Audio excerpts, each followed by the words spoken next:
Labdien! Mans vārds ir Kristīna Brigmane Brīģe. Nedaudz iepazīstināšu ar sevi. Esmu kvalificēts juriskonsults un maģistra grāds sabiedrības vadībā. Kopš 2016. gada esmu Jelgavas Zonta kluba biedrs un 2018. līdz 2020. gadam biju Zonta kluba prezidente. Jau vairāk kā 10 gadus strādāju pašvaldības iestādē, sociālo lietu pārvaldu par iekšējās kontrolas speciālistu. Esmu 3 fantastisku bērnu māma un man ir 4 burvīgi mazbērni. Man ir pozitīvs skats uz dzīvi, esmu smaidīga un atsaucīga, nemitīgi sevi pilnveidoju, ar prieku iesaistos dažādās aktivitātēs un pilsētas sabiedriskajā dzīvē. Arī šis projekts man ir izaicinājums, jo piedalos tajā pirmo reizi.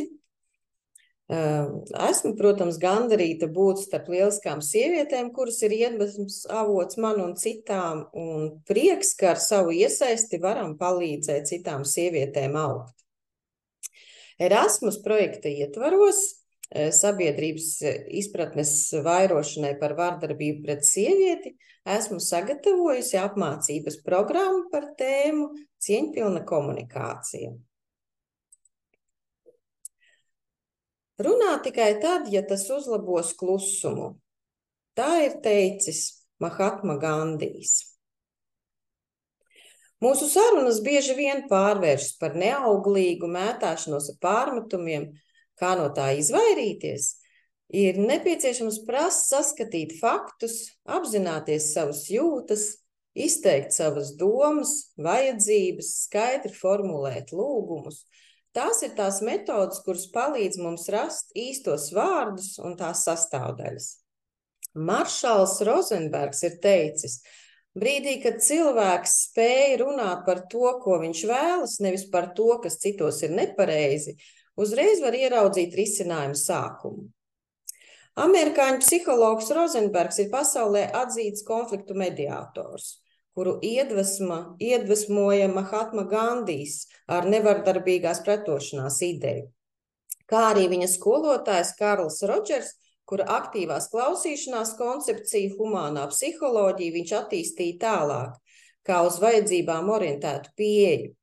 Rozenbergs balstās atziņā par to, ka cilvēks principā ir gatavs respektēt, sadarboties un izturēties mierīgi, ja vien var uzticēties, ka viņa vajadzības tiek sadzirdētas un ņemtas vērā. Savu prezentāciju par cieņpilnas komunikācijas apmācībām esmu iedalījusi 5 daļās. Katras daļas apgūšanai ir paredzēta viena aktivitāte, kurā es jūs visus ar jūsu atļauju, cik tas ir iespējams šajā situācijā, kad apmācības notiek attālināti, bet es vēlos iesaistīt.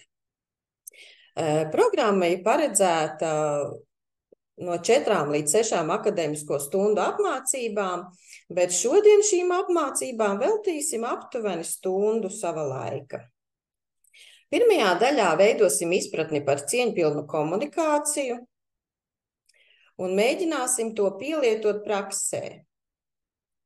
Otrajā daļā izskatīsim cieņpilnas komunikācijas pamatprincipus un piefiksēsim to, kā praktizēt empātisku klausīšanos.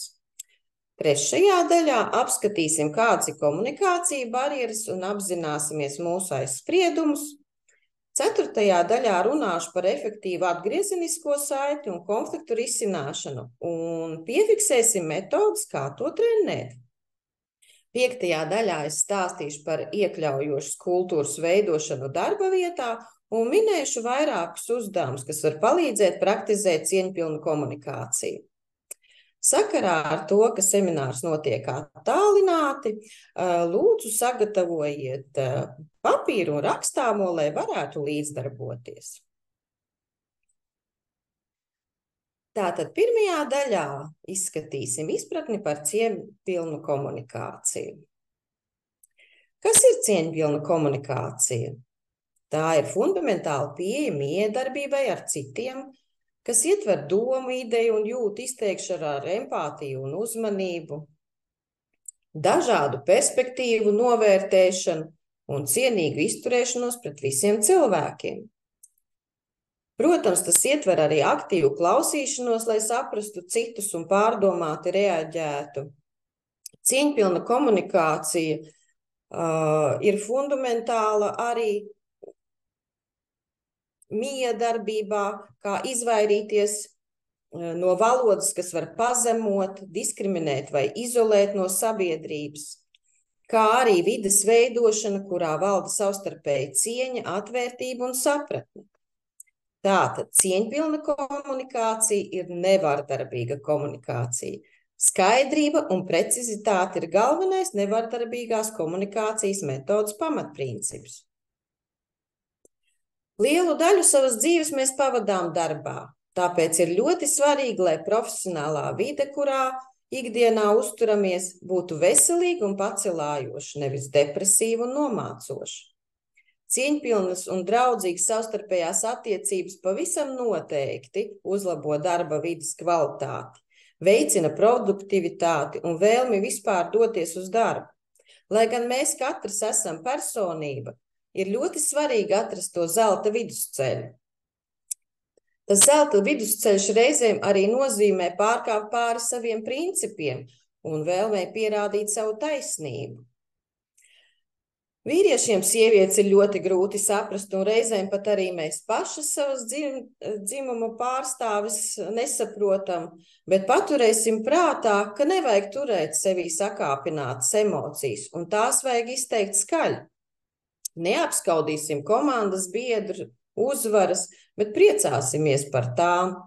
Izvairīsimies no konfliktiem, tos risinot, būsim pozitīvas, atbalstošas un gandarīts par to, kas esam un ko darām.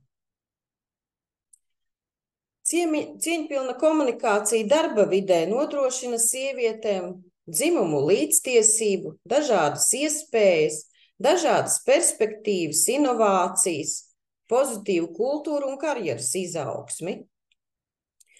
Cieņpilna komunikācija nodrošina sieviešu ieguldījums, tiek atzīts un novērtēts vienlīdzīgi, nejaucot ar dzimumu saistītos šķēršļus un veicinot līdzsvarotāku darba vidi.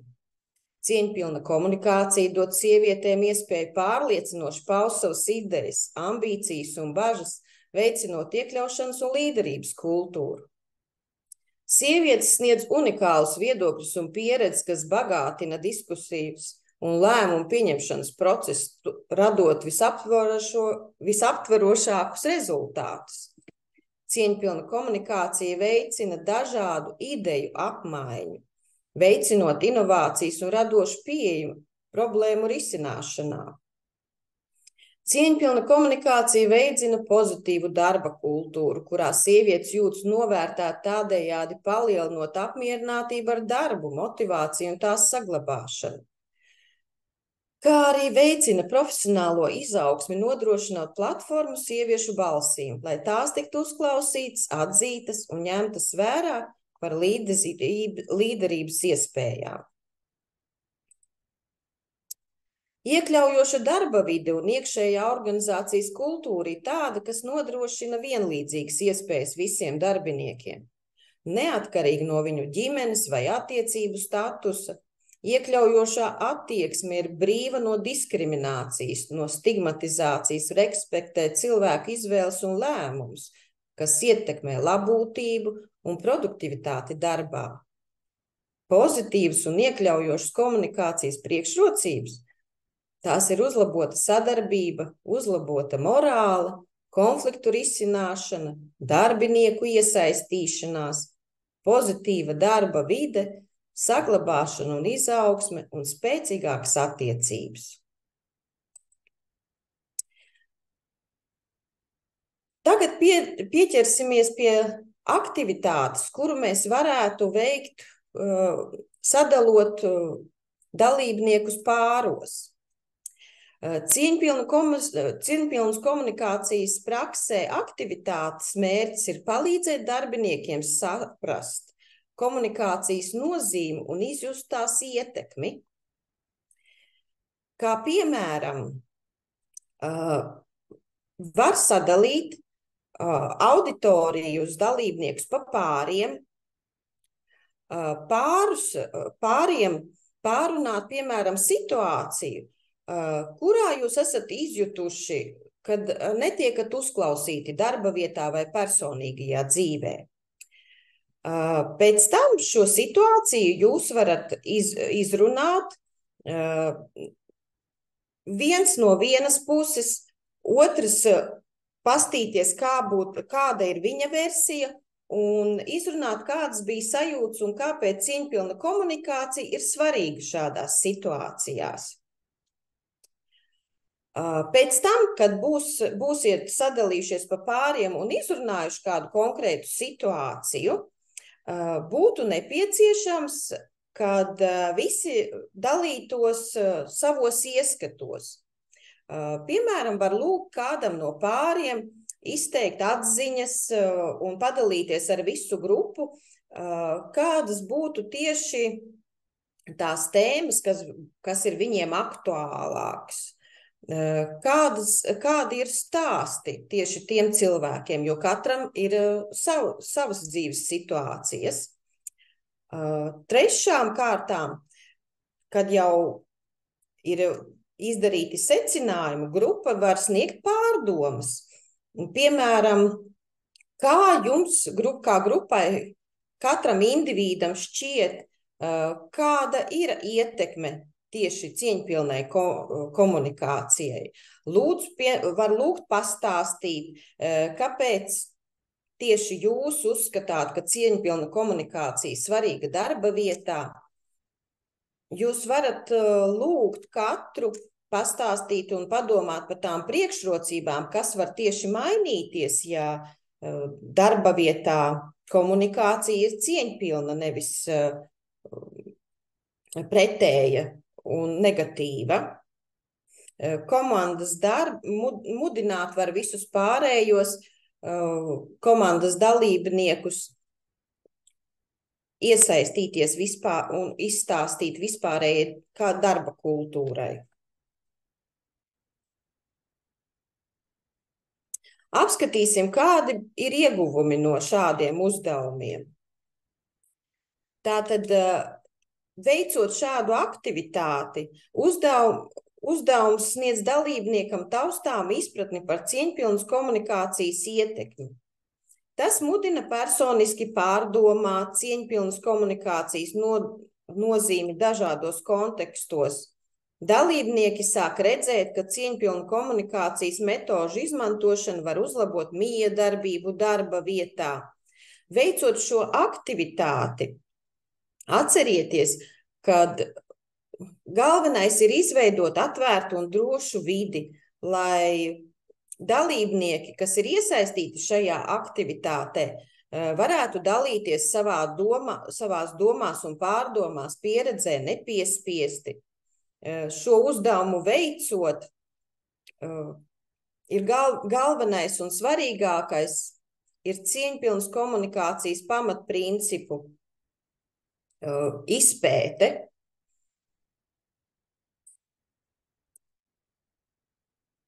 Otrajā daļā izskatīsim cieņpilnas komunikācijas pamatprincipus. Tātad cieņpilna komunikācija ir veids, kā skaidri nodot informāciju personai un panākt savu. Mūsu vajadzības ir tieši saistītas ar jūtām. Ja vajadzības ir apmierināts, mēs esam laimīgi, ja nē, mēs esam dusmīgi.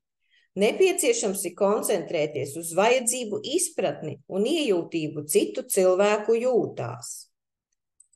Tātad apskatīsim, kādi ir pamatprincipi. Aktīva klausīšanās, empātija, nevardarbīga komunikācija, ievērojiet robežas, vienlīdzīgas iespējas visiem un novērtēšana. Veltiet visu savu uzmanību un izrādiet patiesu interesi, kad otrs runā. Izprotiet otra situācijas un jūtas, veicot saikni.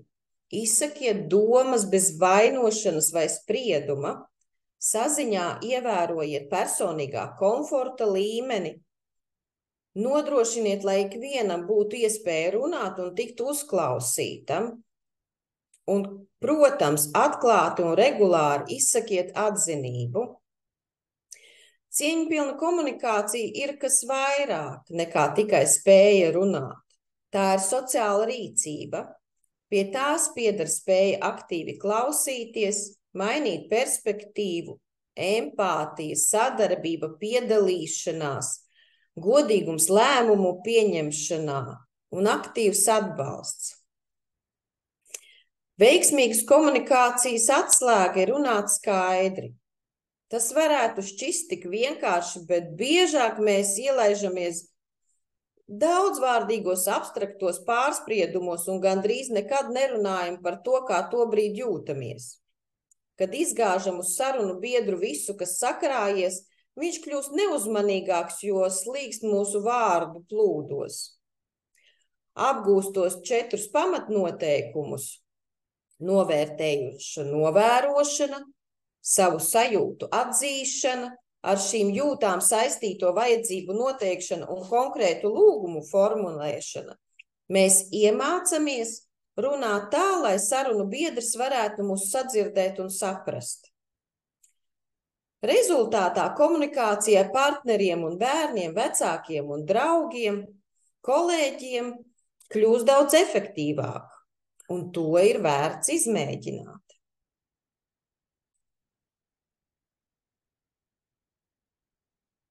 Cilvēku savstarpējā komunikācija mēdz būt negatīva un nekonstruktīva. Tā ir raksturīgi pārmetumi, kritizēšana, vērtēšana, atbildības noliekšana un prasmju izvirzīšana. Pietiek pavērot, kā runājam paši ar sevi. Empātijas un atbalsta vietā pārmetam sev lietas, ko esam vai neesam izdarījuši, meklējam trūkumus savā rīcībā un pievēršam nesamērīgi lielu uzmanību tam, ko cilvēki varētu par mums domāt, runāt. Šādu komunikācijas veidu, kas ir dziļi iesakņots mūsu kultūrā un audzināšanā, Rozenbergs nodēvē par vardarbīgu komunikāciju. Nevardarbīga komunikācija, kas pazīstama arī kā līdzjūtīga komunikācija, ir Rozenberga izstrādāta komunikācijas pieeja. Tas ir veids, kā miedarboties ar citiem, kura mērķis ir veicināt sapratni, empātiju un saikni, vienlaikus izvairīties no konfliktiem un vardarbības. Nevardarbīgā komunikācijā pievērš uzmanību savām un otra cilvēka jūtām un vajadzībām. Rozenberga izpratnē vajadzības ir universālas, būtiski un visiem cilvēkiem kopīgas. Kad esmu apzinājis savas vajadzības, es varu meklēt stratēģijas to apmierināšanai. Metodi var pielietot gan savu jūtu un vajadzību noteikšanai, gan otru cilvēku jūtu un vajadzību noteikšanai. Tātad, nevardarbīgās komunikācijas process sastāv no 4 soļiem. Lai process būtu veiksmīgs, ir svarīgi tos skaidri atdalīt. Tātad pirmais solis ir novērojumi, otrais solis ir jūtas, trešais solis vajadzības un 4. noslēdzošais solis ir lūgums. Apskatīsim pirmo soli, novērojums tātad. Vērojiet situāciju bez aizsprieduma vai izvērtēšanas. Objektīvi aprakstiet situācijas faktus tā vietā, lai izdarītu pieņēmumus. Izsakiet novērojumus bez interpretācijas. Piemēram, situācija. Es pamanīju, ka komandas sapulces laikā jūs dalījāties ar savu skatījumu uz jauno projektu. Tātad novērojumā paskaidrojiet sarunu biedram, kas notika un kā jūs to redzat.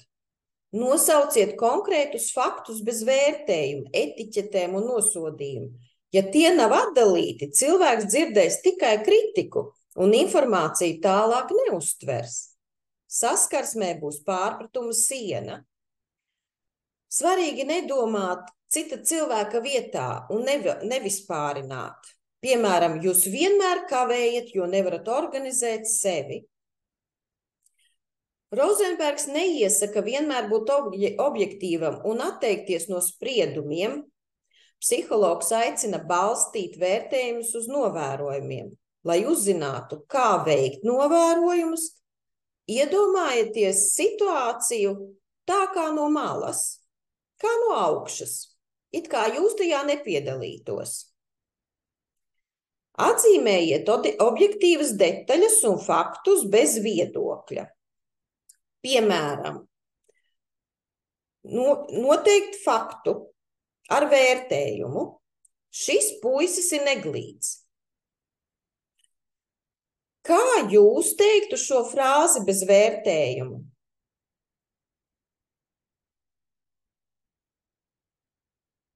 Šo frāzi bez vērtējuma varētu pateikt: šī puiša izskats man nešķiet pievilcīgs. Vēl viens piemērs būtu: piemēram, mēs izsakām ar vērtējumu, viņai nerūp kārtība mājās. Kā varētu šo pateikt bez vērtējuma?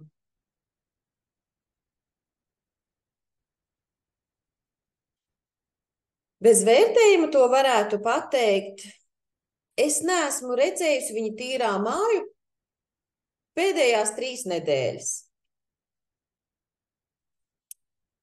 Vēl viens piemērs.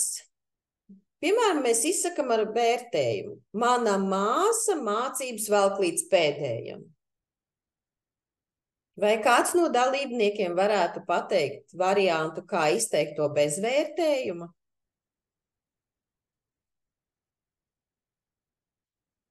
Bez vērtējuma varētu būt: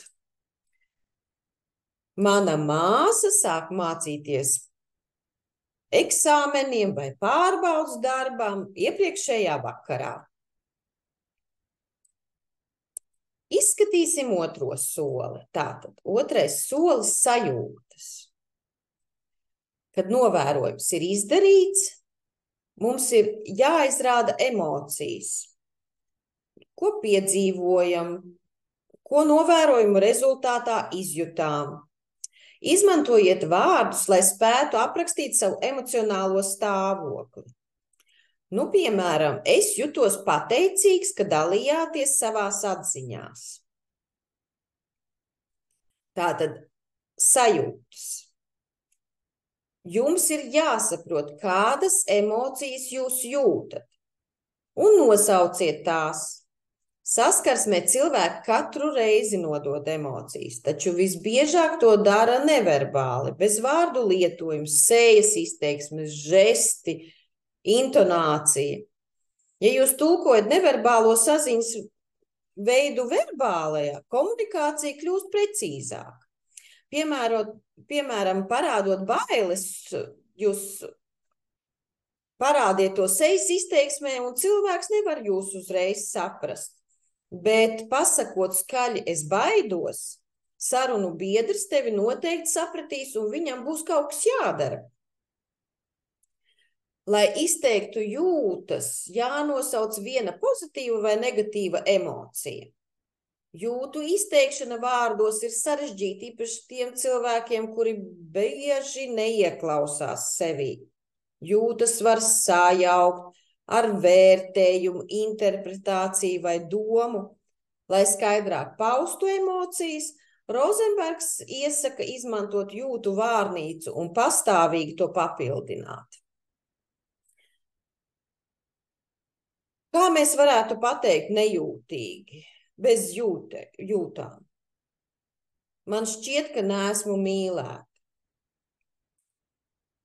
Kā šo pašu frāzi varētu pateikt, izsakot savas sajūtas? Vai kāds no dalībniekiem var minēt kādu piemēru?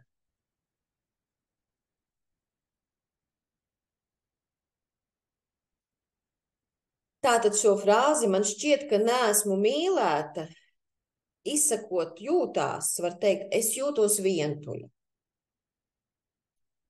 Vēl viens piemērs. Man šķiet, ka tu man necieni.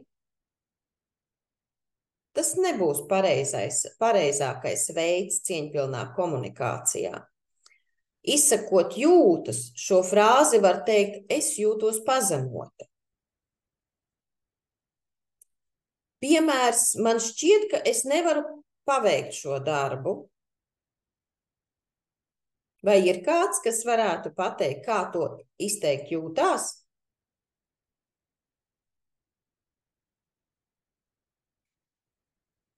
Uz frāzi man šķiet, ka es nevaru paveikt šo darbu. Izsakot jūtās būtu, es baidos no atbildības. Vēl viens piemērs. Man šķiet, ka mums nevajadzētu būt kopā. Ļoti bieži pielietota frāze. Kā šo frāzi varētu pateikt? Izsakot jūtas.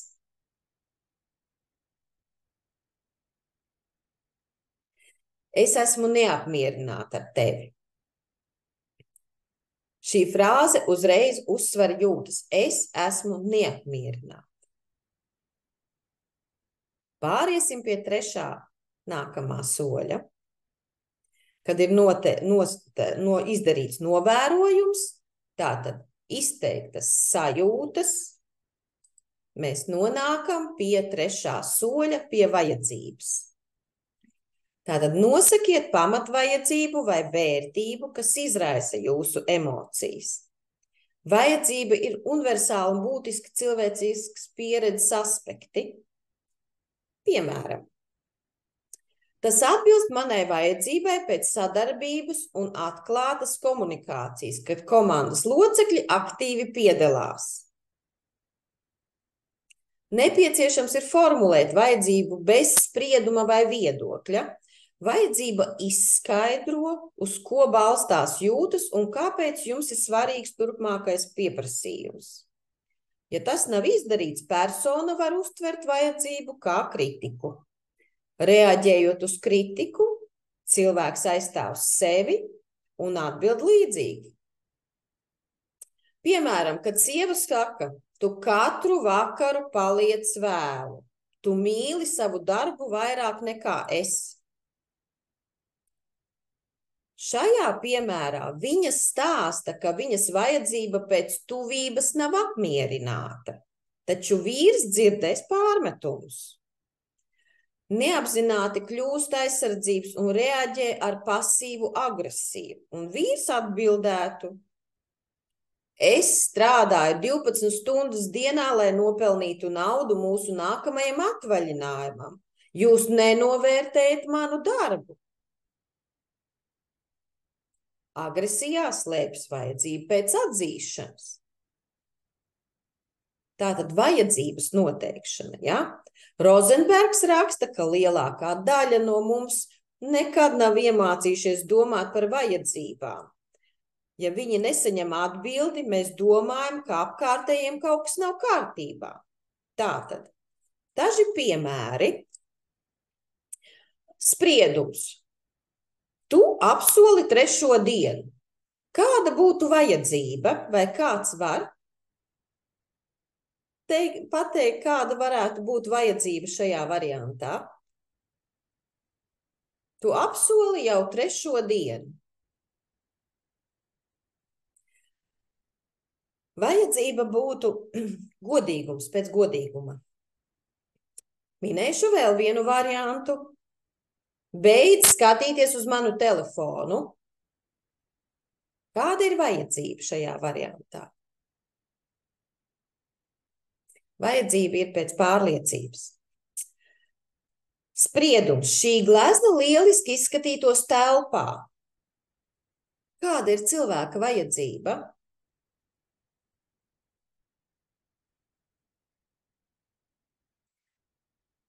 Vajadzība ir skaistums. Cilvēks augst pēc skaistuma. Vēl viens spriedums. Gatavs izēst visu leduskapi. Kāda ir vajadzība? Vajadzība ir ēdiens. Kad ir noteiktas vajadzības, mēs nonākam pie 4. soļa.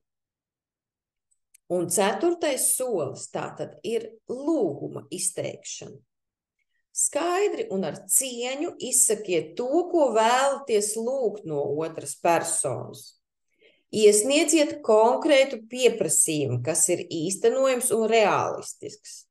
Piemēram, vai jūs būtu gatavs arī vairāk dalīties savās domās par gaidāmajiem projektiem? Tātad 4. solī ir jāizsaka lūgums. Lūgums par to, ko vēlaties, lai uzlabotu savu dzīvi. Jums ir īpaši un skaidri jālūdz personai apmierināt jūsu vajadzības. Piemēram, tā vietā, lai tiksimies kādā no šīm dienām. Iesaistiet skaidru sapulces datumu, piemēram, tiksimies otrdien 8:00. Konkrēta lūguma izteiksme, ja? Vairumā gadījumu cilvēks dara to, kas mums nepatīk, nevis aiz dusmām un naida.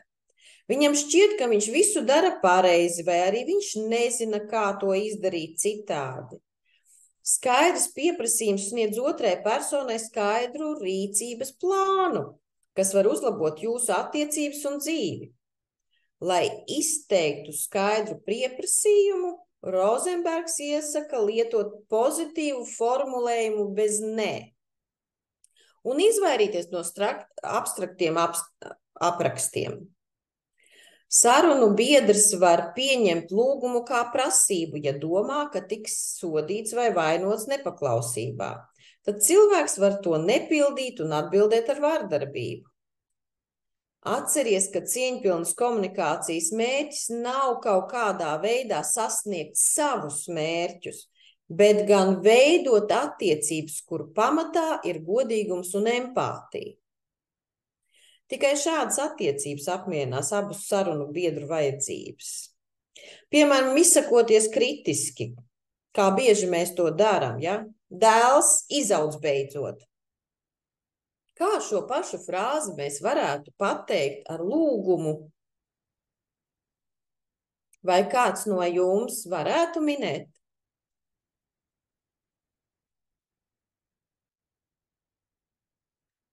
Tā vietā, lai teiktu dēls izaudz beidzot, varētu pateikt skaidri un gaiši. Dēls iztīris savu istabu saulaicīgi. Vai uzņemies atbildību par savu rīcību. Kritiski, vēl kāds piemērs, kritiski izteikts. Neliec mums atkal vilties. Tā vietā, lai teiktu to kritiski, var izteikt lūgumu. Nāciet uz sanāksmēm, piemēram, 10 minūtes pirms sākuma. Vēl kāds piemērs. Es gribu pavadīt laika vairāk ar jums. Lūguma veidā izteikt šo frāzi var: rītvakar es gribu ar tevi pastaigāties pa parku. Nevis vispārināt vairāk laika ar jums, bet noteikt konkrētu vietu. Es vēlos pastaigāties ar tevi pa parku. Nu, un vēl vienu piemēru varu minēt, piemēram, kritiski izsakot: dodiet man iespēju būt pašam.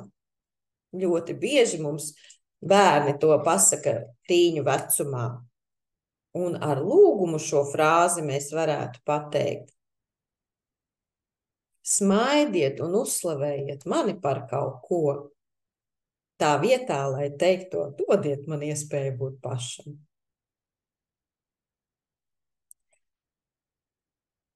Tā. Pamēģināsim vēl kādu aktivitāti. Es mēģinu jūs pavisam varītēm iesaistīt. Praktizēt empātisku klausīšanos.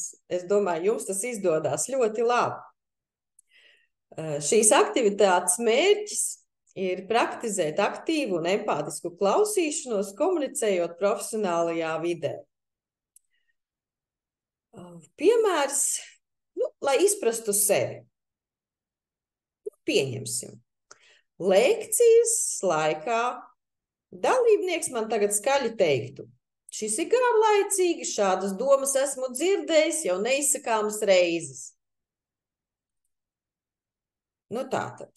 Kāds būtu mans novērojums? Pirmajā solī, tātad es mēģinu aprakstīt situāciju, ja? Bez jebkāda vērtējuma, ko es dzirdu, ko es redzu, ko es uztveru. Tātad dalībnieks saka, ka viņš ir garlaikots, jo semināra saturs viņam nepiedāvā neko jaunu. Viņš runā skaļā balsī un skatās uz mani. Nu, kādas būtu manas sajūtas? Tātad otrajā solī, kad es ieklausos sevī, tātad kādas ir manas sajūtas? Lai to izprastu, ir jāpalīdz, ja domu sāku ar vārdiem es esmu bēdīga, dusmīga, priecīga, nevis es jūtos. Atraidīta, nemīlēta, apšaubīta. Tātad šajā variantā, tas otrajā solī, es teiktu, es esmu nedaudz nobijusies, jūtos nedroša un saspringusi. Esmu arī bēdīga, ka nesanāk tik labi, kā biju cerējusi. Tātad manas vajadzības. Šis ir nozīmīgākais solis. Tātad šajā piemērā man tagad ir jāmēģina noteikt manas vajadzības, apzināties, kādas vajadzības slēpjas aiz manām jūtām. Var izdalīt starp jūtām, kas parādās, ja manas vajadzības ir apmierināts, piemēram, priecīga, draudzīga, mierīga, un jūtām, kas liecina par to, ka manas vajadzības nav apmierināts, piemēram, es jūtos dusmīga, vīlusies, apjukusi. Jo stiprāks ir emocijas, jo nozīmīgāks ir vajadzības, kas aiz tām stāv. Tātad šajā piemērā pareizāk būtu būt pieņemamai saprast, kas notiek, un veikt nozīmīgu un jēgpilnu darbu. Tātad vajadzība ir noteikta, ja? Es vēlos būt pieņemta. Atliek 4. solis, tātad izteikt lūgumu. Ja attiecina nevardarbīgas komunikācijas soļus uz sevi, lūgums parasti izpaužas kā iekšējs monologs, kura rezultātā pieņemam lēmumu par tālāku rīcību, lai vajadzības tiktu apmierinātas. Svarīgi, lai rīcība būtu konkrēta un ātri īstenojama. Piemērs. Izprast otru. Šos pašus soļus var izmantot, lai iedziļinātos otra cilvēka vajadzībās. Svarīgi ir nepievērst uzmanību tam, ko otrs dara vai saka, bet censties saprast, kas ir viņa motivācija tieši šādi rīkoties. Šādu pieeju sauc par empātisko klausīšanos. Tātad novērojums. Novērojums nemainās. Dalībnieks ir neapmierināts, jo viņa prāt semināra saturs nepiedāvā neko jaunu. Tātad sajūtas kādas būs. Dalībnieks šķiet neapmierināts, vīlies, garlaikots, pat dusmīgs. Vajadzības viņš ir vīlies, jo grib augt un pilnveidoties, kā arī vēlas savu laiku pavadīt jēgpilni. Viņš ir garlaikots, jo netiek stimulēts prāts. Varam tikai minēt, kas ir otra cilvēka jūtas un vajadzības, un nezinām, vai mūsu pieņēmumi ir patiesi, līdz kamēr ar tiem neiepazīstinām otru personu.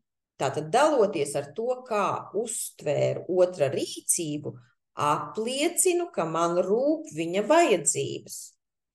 Šis ir svarīgs solis, lai izņemtu asumu no situācijas, kad citādi var viegli novest pie konflikta situācijām. Ja esmu nepareizi uztvērs otra cilvēka vajadzības, viņam ir iespēja precizēt, kas ir viņa rīcības patiesā motivācija. Tātad šajā piemērā varētu savus novērojumus izteikt ar jautājumu. Es varētu jautāt tam cilvēkam, kas bija neapmierināts. Vai pareizi saprotu, ka esi dusmīgs, jo nesaņēmi jaunu informāciju? Kas tev varētu palīdzēt augt un attīstīties? Un ka tev ir sajūta, ka nepavadi liederīgi savu laiku. Klausīties empātiski ir grūti. Cilvēki var būt aizņemti ar otra analizēšanu un diagnosticēšanu, situācijas salīdzināšanu ar iepriekš piedzīvotām situācijām, savu prasību izvirzīšanu, savu vērtību aizstāvēšanu vai domājot par to, kā atbildēt un reaģēt uz dzirdēto. Atliek pēdējais solis izteikt lūgumu.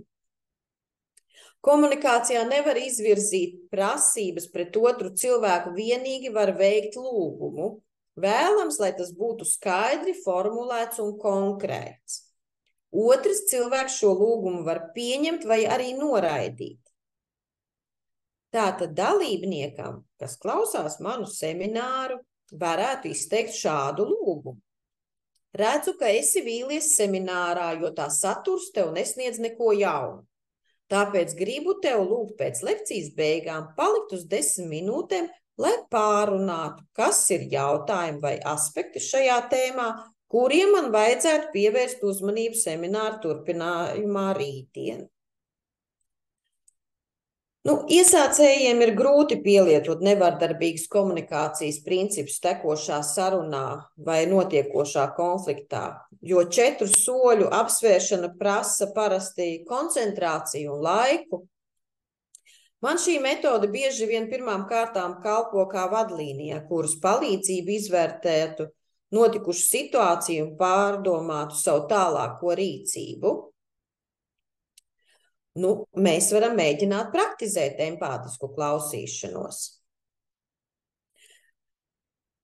Vajadzētu sadalīties pāros. Atrast kādu kolēģi vai ģimenes biedru, ar kuru kopā var praktizēt šo vingrinājumu. Izvēlēties, kurš būs klausītājs, kurš būs runātājs. Tad izvēlēties tēmu, par ko runāt. Pielietojot empātisku klausīšanos, neaizmirstiet izmantot šos 4 soļus, par kuriem tikko runājām. Tātad novērojums, jūtas, vajadzība un lūgums. Klausītājs, runātājs, mainaties lomām. Varbūt kāds grib padalīties ar savu pieredzi, kāda bija jums izaicinājumi.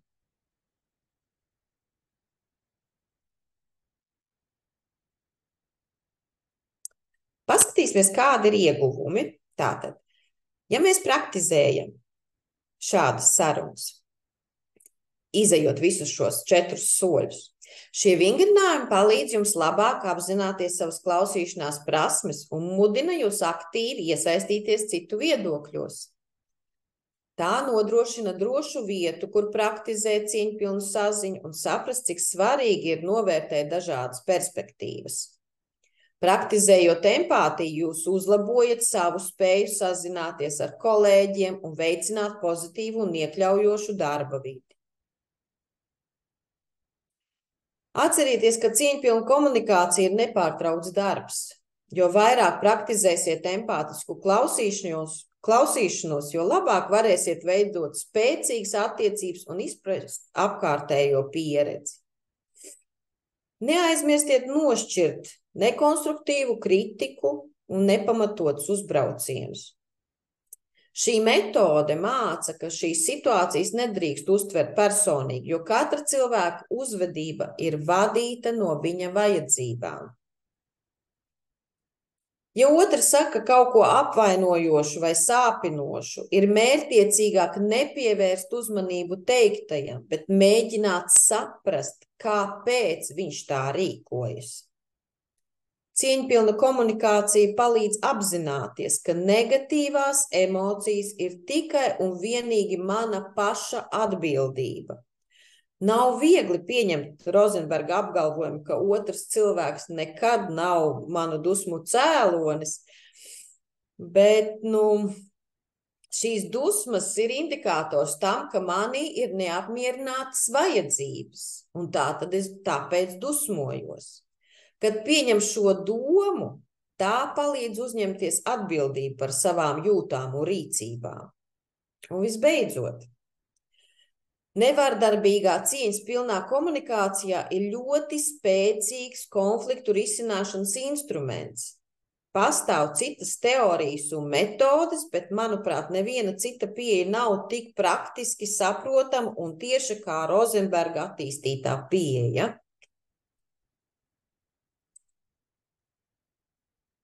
Trešā daļa – komunikācijas barjeru pārvarēšana. Tātad dzimumu stereotipu un aizspriedumu atpazīšana, atalgojuma atšķirības, sievietes vidēji pelna mazāk nekā vīrieši, pat par līdzīgām lomām. Piemēram, ASV 2020. gadā sievietes pelnīja aptuveni 82 centus par katru vīriešu nopelnīto dolāru. Nepietiekama pārstāvība valdībā, sievietes bieži ir nepietiekami pārstāvētas. CV ar vīriešu vārdiem ir par 50% lielāka iespēja saņemt zvanu ar uzaicinājumu uz interviju nekā identiskiem CV ar sieviešu vārdiem, kas liecina par neobjektivitāti darbā pieņemšanā. Kā arī ar dzimumu saistītie stereotipi. Tie var ietekmēt darba uzdevumus, piemēram, sievietes var tikai novirzīt uz administratīvajiem uzdevumiem, savukārt vīriešiem var tikai piešķirt tehniskās jomas. Arī viens no stereotipiem ir darba un privātās dzīves līdzsvars. Sievietes visticamāk saskars ar pāraudzību, ģimenes pavārdu uzturēšanu vai izmanto slimības atvaļinājumu, kad bērni slimo. Tas var radīt problēmas darba un privātās dzīves līdzsvara sniegšanā. Sievietes Latvijā 2022. gadā darbā pavadīja vidēji par 1,2 stundām nedēļā mazāk nekā vīrieši, kas procentu izteiksmē ir 3%. No augstāko izglītību ieguvušajiem 66% bijušas sievietes, tomēr saņemtais atalgojums atšķīrās par 17,1%.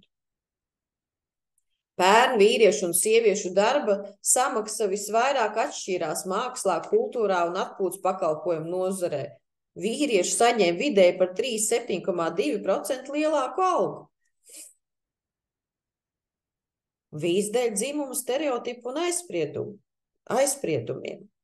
Pēc Latvijas bankas aprēķiniem finanšu un apkalpošanas nozarē būtiski atšķiras sieviešu un vīriešu atalgojums gan vadītāju, gan arī tirdzniecības pakalpojumu un speciālistu amatā. Darba samaksas atšķirības starp dzimumiem. Latvijā 21. gadā nodarbināts sektors segregācijas vīriešu un sieviešu profesijās bija visaugstākā Eiropas Savienībā. Augstāka līmeņa vadība ir tikai 19% sieviešu, kas norāda uz to, ka sievietes ir būtiski ierobežotas karjeras attīstībā.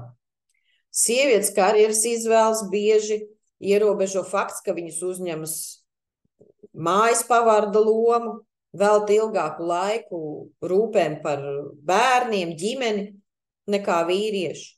Realitāte ir arī diskriminācija dzimumu dēļ. Sieviete par vienu un to pašu darbu vai vienādu darbu saņem mazāku samaksu. Latvijas bankas ekonomisti norādījusi arī ir, lai mazinātu atalgojumu atšķirību, jānovērš segregācijas sektoru nodarbinātību, jālikvidē stikla griesti, jāpadara pārredzama darba samaksa. Tā kā mēs dzīvē sastopamies ar ļoti daudz dažādiem stereotipiem un jāmāk tos atpazīt. Piemēram, aptuveni 38% sieviešu visā pasaulē ir piedzīvojušas apvainojumus un uzmākšanos darba vietā.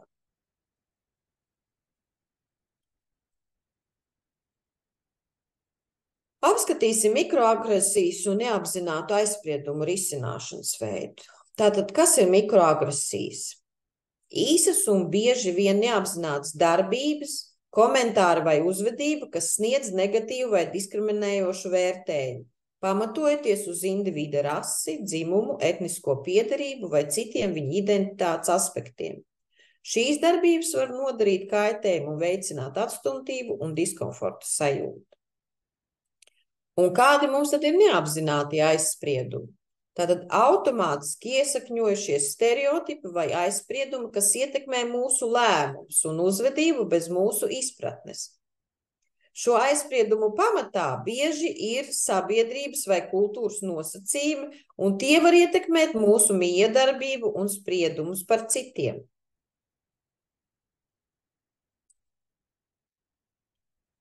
Mikroagresiju un neapzinātu aizspriedumu risināšana. Tātad kādi ir veidi? Veicot šos pasākumus, darba vietas var kļūt taisnīgākas un sievietēm labvēlīgākas. Tātad apzinoties šīs smalkās novirzes pastāv un var kaitēt sieviešu pieredzē. Veikt apmācības, izglītības nodrošināšanu par aizspriedumu atpazīšanu un apkarošanu. Iekļaujoša kultūra. Tā ir tādas vides veicināšana, kurā tiek novērtētas dažādas perspektīvas. Atbildība, personu turēšana pie atbildības par savām darbībām. Mudinot vadītājus modelēt iekļaujošu uzvedību un monitoringa iespēju piedāvāšanu, lai atbalstītu sieviešu izaugsmi. Mēģināšu aktivitāti. Jūs varat arī pierakstīt šīs visas aktivitātes, lai pēc tam viņas varētu izspēlēt darba vietā vai mājās. Šīs aktivitātes mērķis tātad veicināt izpratni par neapzinātiem aizspriedumiem, izmantojot pašrefleksiju ar dienasgrāmatas rakstīšanu.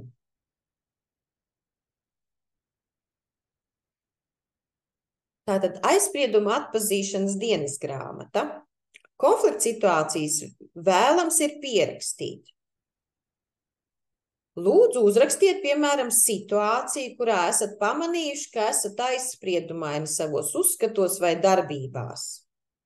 Kādi aizspriedumi jums ir bijuši un kā šie aizspriedumi ietekmē jūsu uzvedību?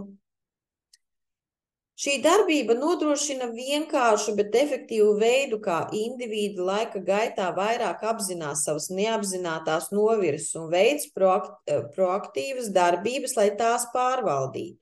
Tāpēc ir ļoti svarīgi veidot šādu dienasgrāmatu, kurā mēs pierakstām tās dzīves situācijas, kad sajutāmies aizskaitināti. Pēc tam tad, kad ir visas šīs dzīves situācijas aprakstītas, jūs varat padomāt par savu pieredzi, kā jūs, piemēram, šajā brīdī būtu rīkojušies citādi. Ko jūs varētu darīt savādāk, lai novērstu savus aizspriedumus un arī šos faktus uzlikt uz papīra? Pēc tam savos pierakstos jums vajadzētu minēt konkrētas darbības, kuras jūs plānojat veikt, lai labāk pārvaldītu savus aizspriedumus. Kādas tieši jūs darbības veiktu, pieņemsim? Uzliekot uz papīra, jūs sapratīsiet labāk sevi. Piemēram, es vienmēr dusmojos, kad vīrs atnāk vēlāk mājās. Es esmu aizskaitināta. Es esmu rīkojusies tā un tā. Tā nebija smuka rīcība, izcēlās konflikts. Un pēc tam jūs varētu pierakstīt, kā jūs tieši varētu rīkoties pēc tiem 4 soļiem, kurus mēs nesen izskatījām. Ja? Tātad objektīvi redzot faktus, atzīstot savas sajūtas, izteicot savu vajadzību, ja? Un formulējot savu lūgumu. Uzliekot to uz papīra, mēs varam sevi trenēt, lai nākamajā reizē šādu situāciju vairs nepieļautu un lai mainītu un izvairītos no konfliktiem, lai saruna mūsu kļūtu cieņpilna. Apskatīsim efektīvas atgriezeniskās saiti un konfliktu risināšanu.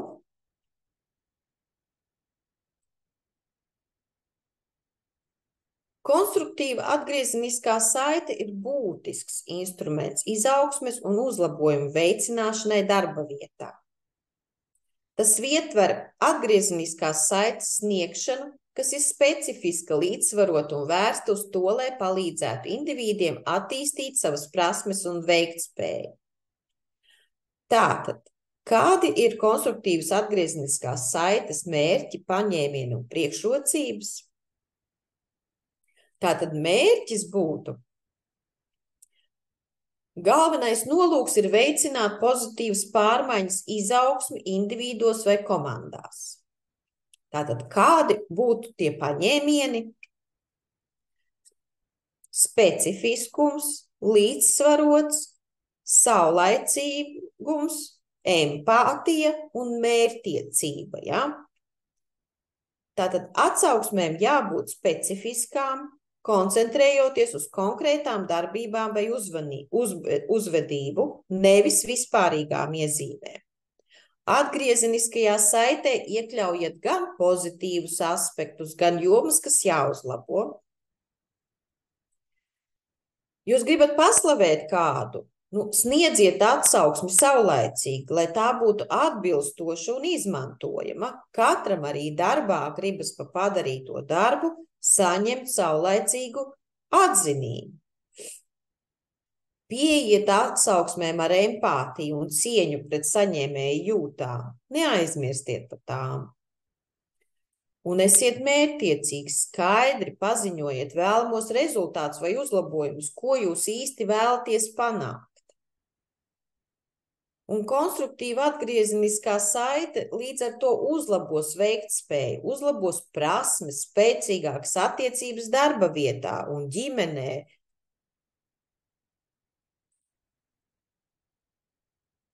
Cieņpilnu sarežģītu sarunu risināšanu.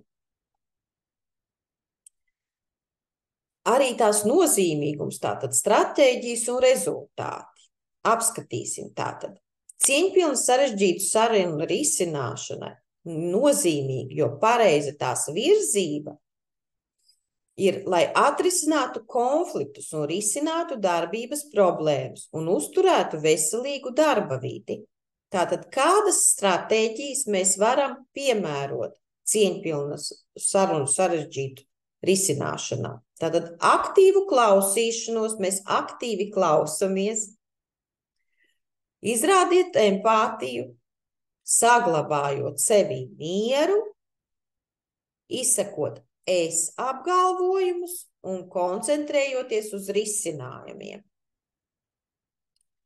Sarežģītas sarunas darba vietā ir neizbēgamas. Šīs diskusijas ietver sensitīvu vai izaicinošu tēmu risināšanu, vienlaikus saglabājot cieņu un profesionalitāti. Aktīvi klausoties otras personas skatījumu, nevajag viņu pārtraukt, mēs nepārtraucam, mēs uzklausam. Pēc tam mēs izrādam izpratni un empātiju pret otras personas jūtām. Mēs respektēsim viņa doto emociju, kas viņam tanī brīdī ir. Mēs savaldīsim savas emocijas un saglabāsim mieru sarunas laikā, jo tas nav par mums. Un izteiksim savas domas un jūtas, izmantojot es savos apgalvojumos, lai izvairītos no citu vainošanas. Es jūtos tā. Es gribu to un to. Un pārvirzīsim sarunu uz risinājumu vai kopīgu valodu meklēšanu. Un rezultātā mēs panāksim ar cieņu izturoties pret sarežģītām situācijām, problēmu atrisinājumu un uzlabosim attiecības, palielināsim sapratni. Konflikts mazināšanas metodas ir nomierinies, apņemties stiprināt problēmu, aplūkot problēmu no dažādiem skatu punktiem un atrisināt problēmu. Konflikts ir dabiska miedarbības sastāvdaļa.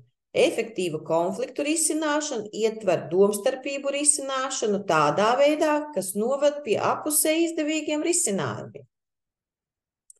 Tātad, kāda var būt pieeja konfliktu risināšanā? Būtu jācenšas atrast kopīgu valodu un panākt vienošanos, kas apmierina visas iesaistītās puses. Tātad, un kādas stratēģijas mēs varam pielietot?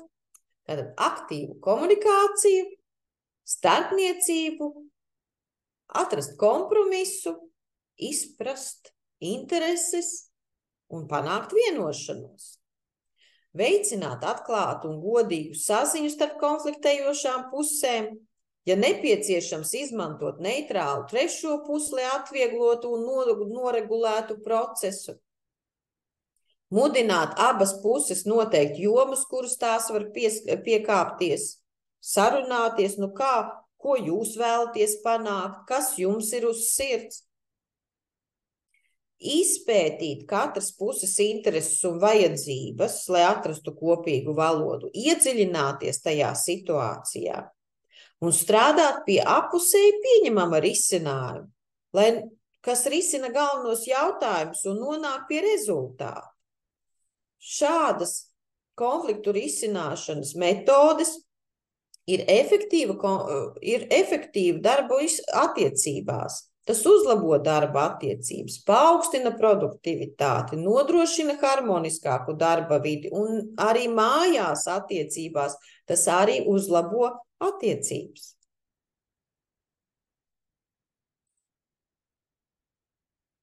Es vēlētos jūs atkal iesaistīt aktivitātē, kuras mērķis būtu praktizēt tieši konfliktu risināšanas prasmes ar lomu spēļu palīdzību, vienkāršā un pieejamā veidā.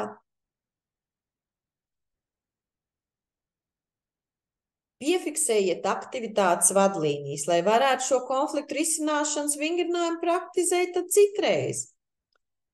Tātad būtu jāsadalās pāros, lai izskatītu kādu konkrētu problēmu. Pārus sadala lomās, piemēram, viens ir konflikta risinātājs, otrs ir konflikta iniciators. Šis ir vienkāršs un praktisks vingrinājums, kas ļautu mums visiem un dalībniekiem iesaistīties konfliktu risināšanā lomu spēlē, nodrošinot drošu un konkrētu vidi būtisku konfliktu risināšanas prasmju praktizēšanai. Noteikti tātad scenārijs, ja? Jūs sniedzat vienkāršu darba vietas konfliktu scenāriju. Vai jums pašiem ir dotajā brīdī kāds konflikts darbā vai mājās? Jūs sadalieties tātad lomās. Iniciators tātad aprakstītu konfliktu un uzklausītu un risinātu to kopīgi. Pēc tam jūs saņemtu atsauksmes.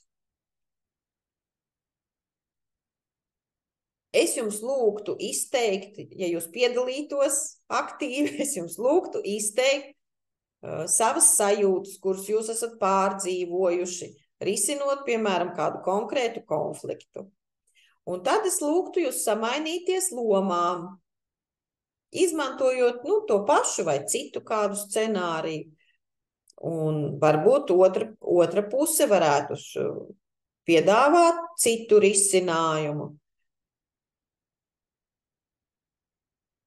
Un, protams, kad pārunātu atziņas un kādas mums būtu efektīvas stratēģijas grupā.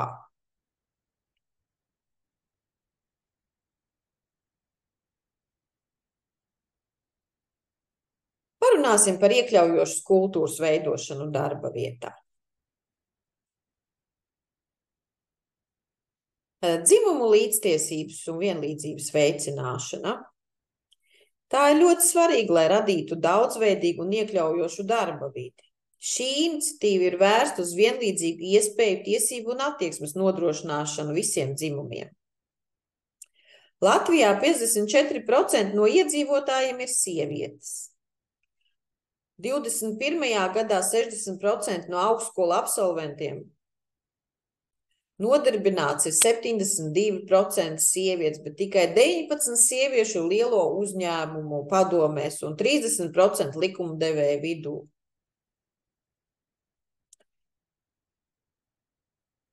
Dzimuma līdztiesība ir jautājums par taisnīgumu. Lai arī jau sen dzīvojam laikā, ka katrs pats ir savas laimes kalējs un sievietēm visbiežāk pašām ir jārūpējas par savu finanšu situāciju, mums joprojām ir jāsastopas ar būtiskiem šķēršļiem, veidojot karjeru, un ne tikai. Turklāt arī pārliecinoši lielākā daļa mājas rūpju ir tieši uz mūsu pleciem.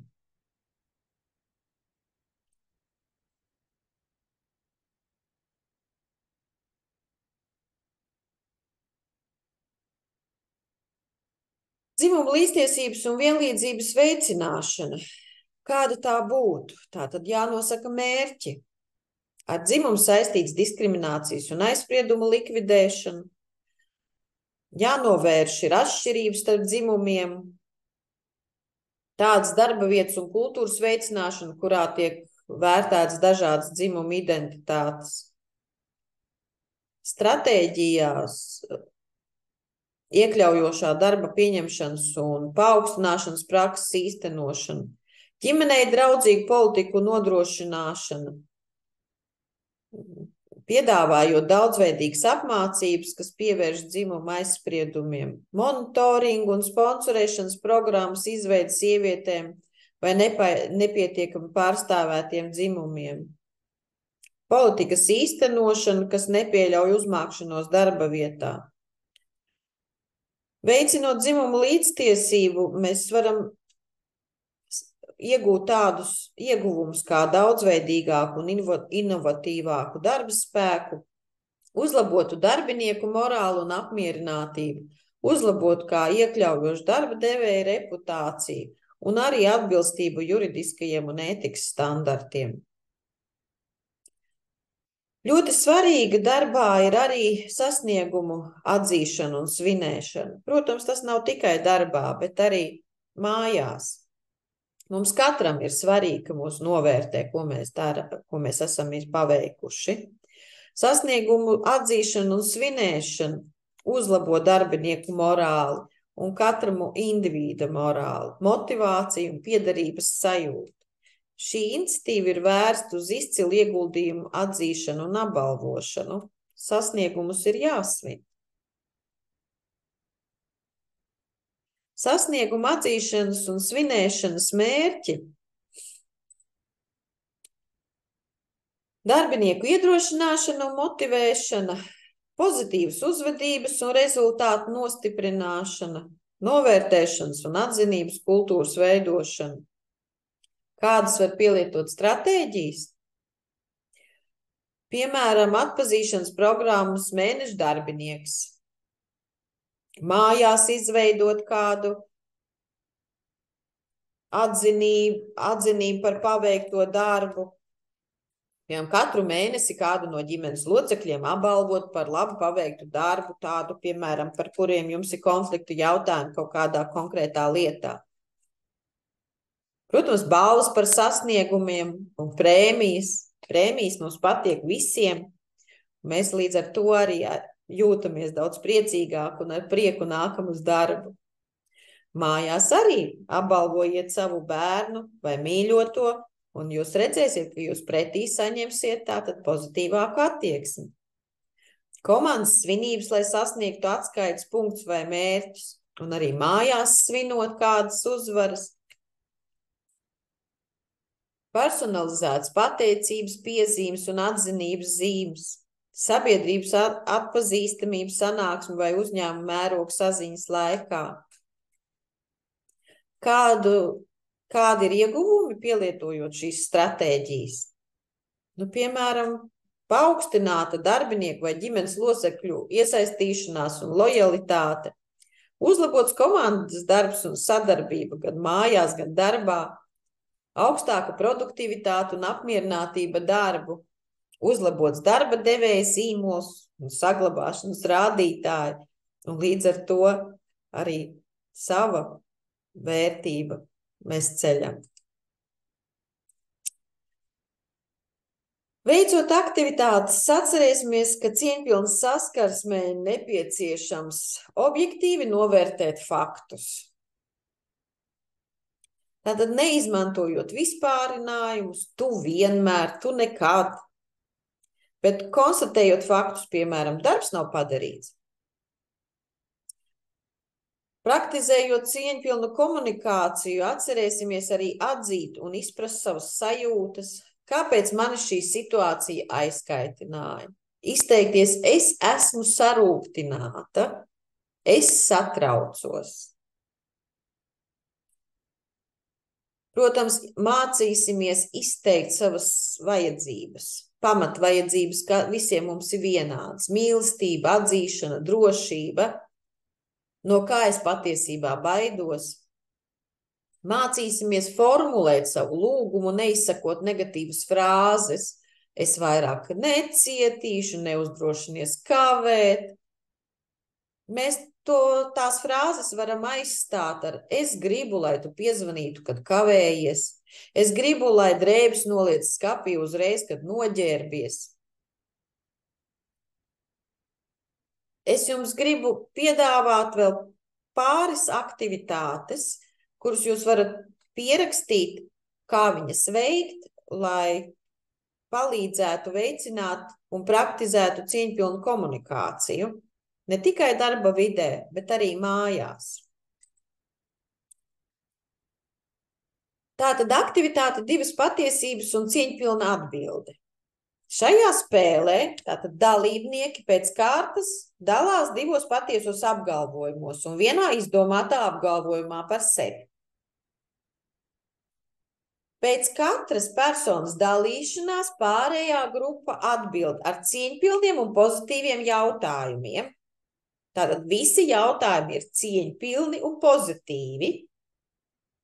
Vai tiek izteikti komentāri par kopīgo to informāciju. Tā būtu viena no aktivitātēm.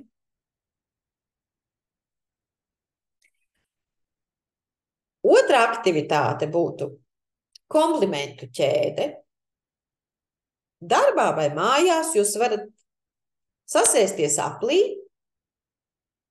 un sākt ar kādu patiesu komplimentu personai, kas sēž, piemēram, no jums labajā pusē. Pēc tam šī persona izsaka komplimentu nākamajai personai un tā tālāk, līdz visi saņēmuši komplimentus. Galvenā uzmanība tiek pievērsta patiesai un pozitīvai atgriezeniskai saitei, jo mūsu emocijas pie šīs komplimentu ķēdes noteikti kāpināsies. Vēl kā viena ļoti interesanta aktivitāte ir tātad aktīvā klausīšanās, kas šoreiz jums ir izdevusies ļoti labi, jo es dzirdu, ka jūs man ļoti aktīvi klausaties. Tātad izveidojiet bingo kārtas ar dažādām aktīvās klausīšanas uzvedībām vai apgalvojumiem. Sanāksmi vai diskusiju laikā tātad dalībnieki var atzīmēt uzvedību, ko novēro, piemēram, atkārto runātāja galvenos punktus vai uzdot precizējošus jautājumus. Jūs paši varat veicināt pārdomas, izteikt savas pārdomas vai iesaistīt citus veicināt pārdomas, kā arī aktīvi klausīties un demonstrēt cieņpilnu komunikāciju pēc tiem soļiem, kurus mēs tikko izskatījām. Un kā 4. aktivitāti es vēl iesaku atzinības kartītes, tātad nodrošinot dalībniekus ar atzinības kartiņām vai līmlapiņām. Katrs dalībnieks uzraksta uz līmlapiņas kādu pozitīvu īpašību, novērtējot tā kolēģi vai ģimenes locekli, tostarp jūs to varat darīt jebkur.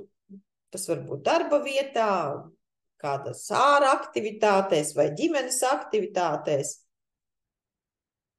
Savāciet un izdaliet kartītes nejauši, ļaujot katrai personai saņemt vairākas atzinības. Tas būs ļoti patīkami. Un tāpēc es